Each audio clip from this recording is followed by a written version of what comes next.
I'm a letterpress apprentice in a pretty perfect print shop, driven by a typesetter's curse. I stand all day with my positer's stick, setting up mad lines of birds. I'm in love with woodblock letters. I'm in love with old faces of type, with Baskerville, Bembo, Bodoni, Caslon, Figgins, Garamond, Gill Sands, Gowdy. I'm in love with that letterpress impression. I'm in love with cases of type. I'm the printer's devil, sorting the printer's pie. I'm in love with flatbed. I'm in love with platen. I'm in love with hand-operated machines. I like the sound of my silent arm as the hand-rolled ink meets the metal. I'm a letterpress apprentice. I print one by one. I print all day. I print all night. I'm a letterpress apprentice in love. I'm a letterpress apprentice in love with the machines and the type. I'm a letterpress apprentice. I roll the ink this way and that. I look out for sample papers. I write to the paper mills and paper makers. I say, send me all your rejects, waste and leftovers. I'm a letterpress apprentice in a pretty perfect print shop, reminded of those giants from the print shops of the past.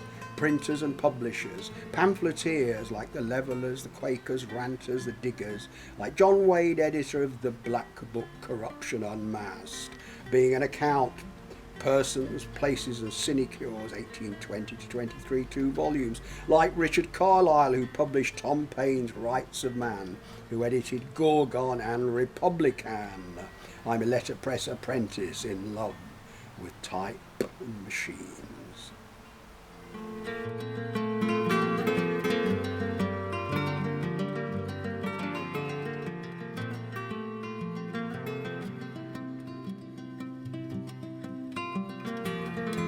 I'm going to start off with one or two short poems.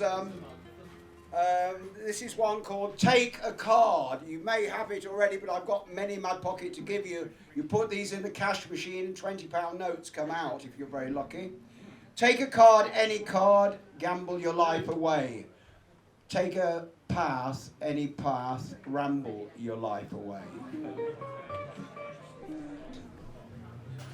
Great green grasshoppers on my sage and rosemary, beetles and spiders scurrying. This is written for Common Ground, who created Apple Day, October the 21st, to get people to plant old varieties of trees, old local varieties. And this was one of my very short poems, Apple, oh apple, I touch your skin. I eat your flesh, I feel your crevices, I suck your juices. Apple, oh apple. Well, I started in 1991, but before that I've been producing cards and posters, poster poems, poems on postcards since the 1960s. But of course I had to go to a press to have them printed. I did a sort of collage,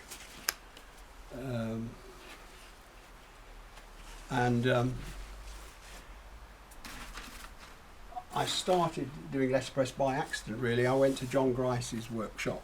He was a litho printer, but he was too busy. He printed one poem, he couldn't print it because he was busy, but he happened to have a Derby Treadle Platen, a little letterpress machine with 2 cases of Times Roman, 10 point, 12 point. And so I set this card and printed it, the Stroud Ivy Blues, and then got completely hooked on it. The type occasionally fell out, of course, and I learnt, set it, printed it, and that was at the September 1991, and I've been hooked ever since. I'm a writer, become a letterpress printer.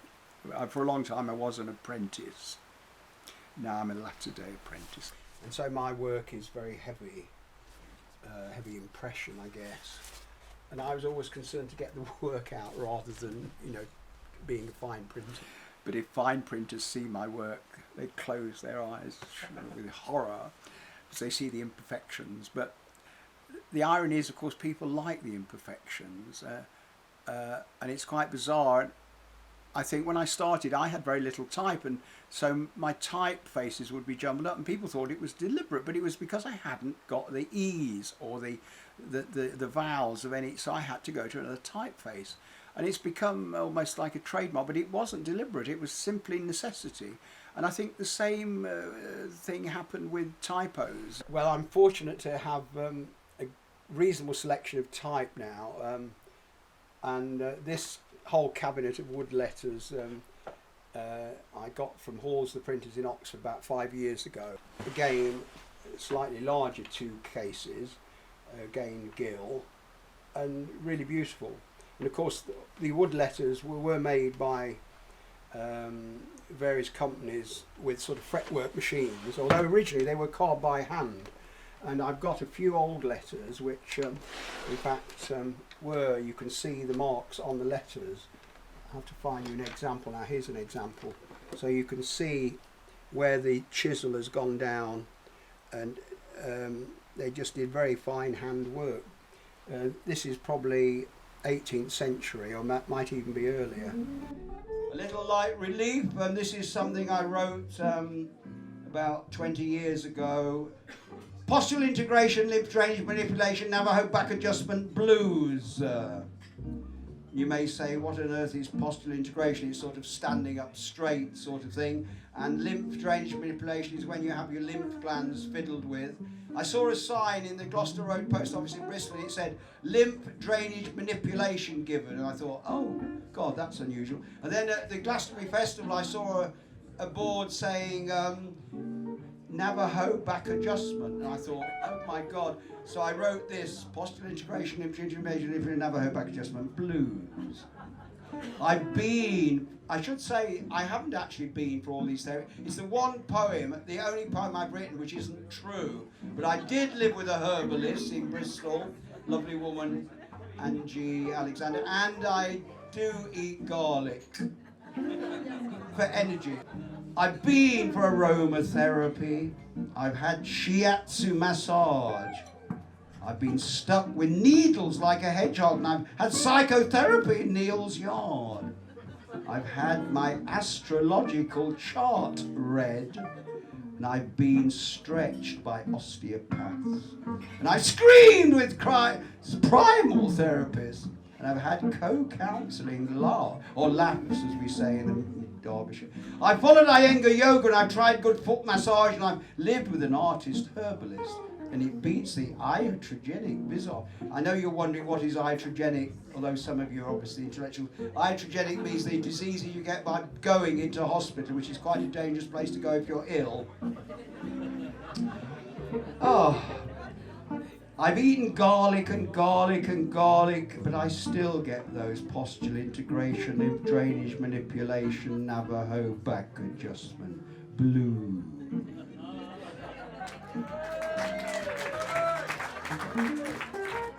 And I still prefer chess, beer, football and sex. Ooh. Then in Manchester, when I did a reading in Manchester Art School, met these student architects who formed a jazz group called the Sound Structure Quintet. And they were interested in doing some poetry with me, jazz. And so I read them the Shelley's long ballad, The Mask of Anarchy. Visions of Poesy, a book that Jeff Cloves and I edited 20 years ago with Clifford Harper doing the illustrations, called Visions of Poesy, which is a line from Percy Bysshe Shelley, from the first verse of The Mask. As I lay asleep in Italy, there came a voice from over the sea, and with great power it forth led me to walk in the visions of poesy. They liked it, and so they accompanied it when we first read it at the Arts Lab in Drury Lane in 1967, I think it was. Yes, well, we didn't meet until about 68. I'd written a piece that was in Peace News magazine about reading in schools and colleges, and he saw it and sent me a copy of his magazine Poets' Dues, which was a football issue, because he knew I was interested in football. And then we met in Bristol, and Miss Pat West, who became the third member of Riff Raff Poets, put on this gig in a pub in Bristol. And we met there. And subsequently, Jeff and Pat came down in 1970 to Red Ruth, and we put on the first Riff Raff Poets gig in St Ives Festival. Now, I know there are a lot of conservatives in the audience, and I don't want to offend you, so I'm going to read an anarchist poem. Party political broadcast on behalf of the fancy dress party. I shall vote when? I shall vote when poets' words are taken seriously. I shall vote when clowns are made love to by 16-year-olds. I shall vote when whales become sacred creatures to mankind and SAS assassins become Hereford cider growers. I shall vote when torture is no longer used in our interrogation centres. And I shall vote when assaults by the police are no longer tolerated. And I shall vote when CS gas and plastic bullets are prohibited by rubber soldiers and laughing gas, or laughing gas. Psychiatrists become insane pacifists and poets. Psychiatrists become insane pacifists and poets. Power seekers become anarchists like Peter Kropotkin and Emma Goldman. And slum goddesses become priests of love and orgy. And nuclear power is a distant memory. Nuclear power, nuclear power is a distant memory. And trees become sacred. And postcard poems become passports. Thank you very much.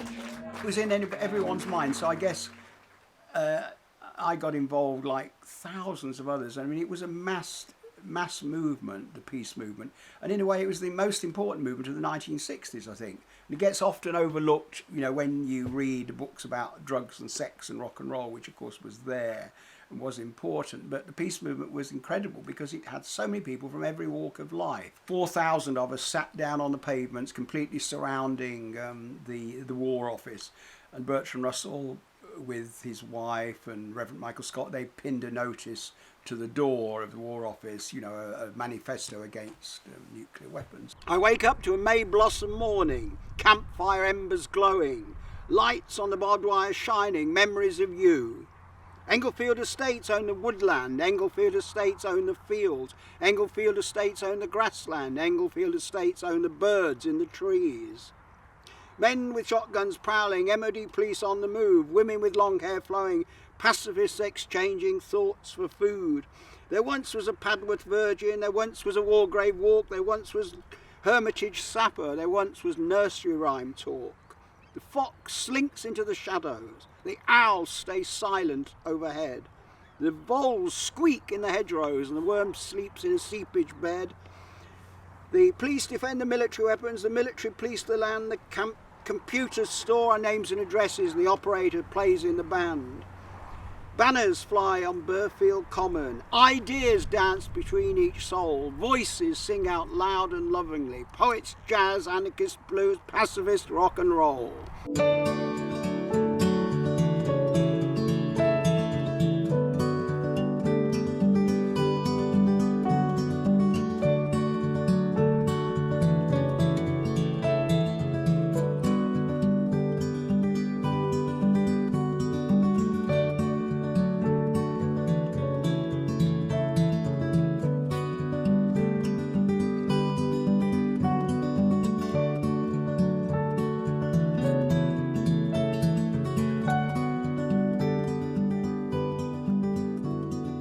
Things that are that ain't quite right, down to earth, and that's alright, so go. I look around, but in my mind I'm stuck in mud with no more time. We gotta run on and on. Walls of line stood so tall, a castle that I like to call home. And the garden's pretty as can be. The old man plants another tree across from the old red wall. So right, the words down to remember why. Seems so different after the day he died. While we got to keep on remembering why. So we try and we try. So we try now. Gradually we were arrested for sitting down, and we were taken to Braintree School, which became a temporary court for the afternoon, and the magistrates wanted us to be bound over to keep the peace. So we should have signed a piece of paper to agree to be bound over, but we said we were keeping the peace by blockading, trying to stop the nuclear bombers taking off, folly though it may have been. So we refused to sign the piece of paper, so of course they automatically had to keep us in prison. But anyway, then I came out and immediately went back to London and became circulation manager of Peace News, which many other prisoners before me had done, worked on the staff of Peace News, you know, sort of full-time paid members of the staff. Did that for a year, and again selling the paper all over. There were non-stop demonstrations and vigils and pickets, you know, practically every day in London, outside the embassies or outside South Africa House or outside the government buildings. Give me some more of that jelly roll, or the Queen Elizabeth Jubilee of Anarchy, 1977. I realise some of you are so young, this is in the distant past, but I hope you'll enjoy it. When she was anointed in Westminster Abbey, I was a schoolboy of 14, dreaming dreams of playing for the school soccer team, the second 11, that is, who had a genius of an inside forward, playing in the midday break, the grammar school ethic, masculinity, sexuality, mythical, classical pornography, feminine culture unheard of, women in some other prison land, classroom, in some other part of the Derbyshire hills. Landscape of Derby County, team of slumbering giants like Billy Steele, Raish Carter, Leon Luty. She came in monarch's clothes and I came hardly at all in anarchs, but in school uniform, maroon jacket and a maroon cap. And Bemrose School, how I hated you, so full of history, irrelevancy and pompous cultural habits like fucking only after marriage. And she was full of womanhood, waiting for her husband to open up her land and country. I was full of manhood and frustration, looking for a feminist friend to share our bodies with each other. She glided by in a coach. Never saw her for 3 more years until one day in Berkshire, while cycling along the towpath near Pangbourne, I couldn't believe my eyes. It was she, all alone, sitting by a bridge, seemingly distant. She had lost her man, away on business, leaving her with servants, dogs, and drink to share with whomsoever she cared to. She was lonely, and I had wandered off to think of other things and like other relationships.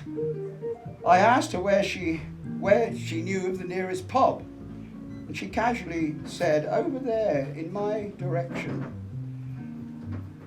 So off we walked in harmony, she not unconscious of not inconsiderable erection on my part, and the landlord seemed to know her well. Didn't he own the village? He said, "Your bath is ready, ma'am," and beckoned us through the back kitchen.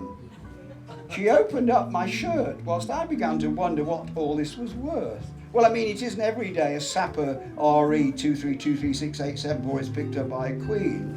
My mind was on money, not love, whilst she unbuttoned her shirt and pushed down her silk skirt, pulled off my royal trousers. Her notion of haste took me unawares, unzipped my trousers, her jewel fingers touching my ramrod trembling, she kissed me.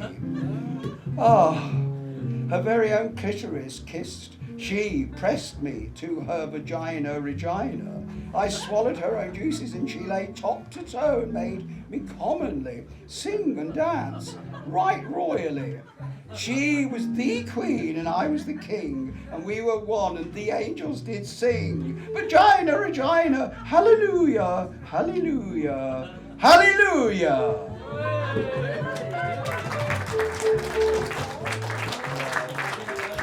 Enough of this nonsense. Obviously that was fantasy, and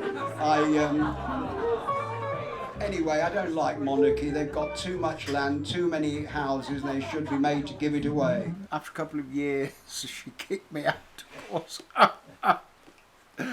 Not an unfamiliar story. And I then shortly after moved down to Red Ruth, and after about a year managed to get some books together and started doing bookstall in the market. And then my friend who was running the Quasar Coffee House, famous Quasar Coffee House, served real coffee and snacks and sold International Times and Private Eye and all those magazines, Oz. When John, running the Quasar, he got hold of this shop and house next door and rented me the shop, which became the bookshop. Kenneth Patchen was one of the first influences on my work, and I published this in 1968.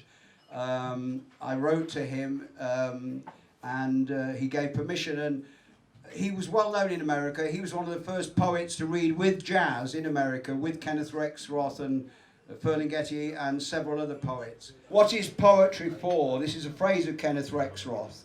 You know, people are always, when you write, you're always sort of trying to define it in some ways. Of course, it's to do with music, and this is one of my definitions, what is poetry for. Sounds of the blues echoing thought. Street musicians playing sax and accordion.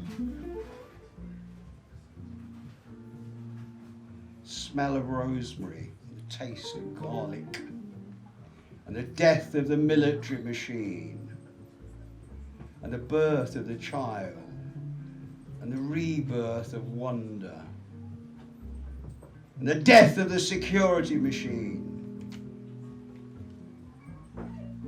Games of chance and games of chess, games of love and games of lust.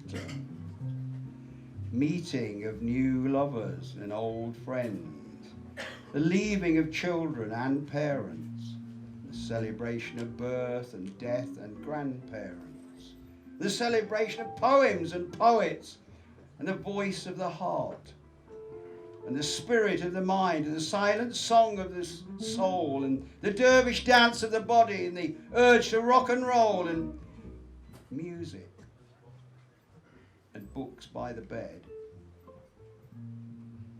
and the restlessness of the intellect, and the madness and insanity rule, mutual aid, and the fool, ideas and imagination. Eventually moved to Cornwall.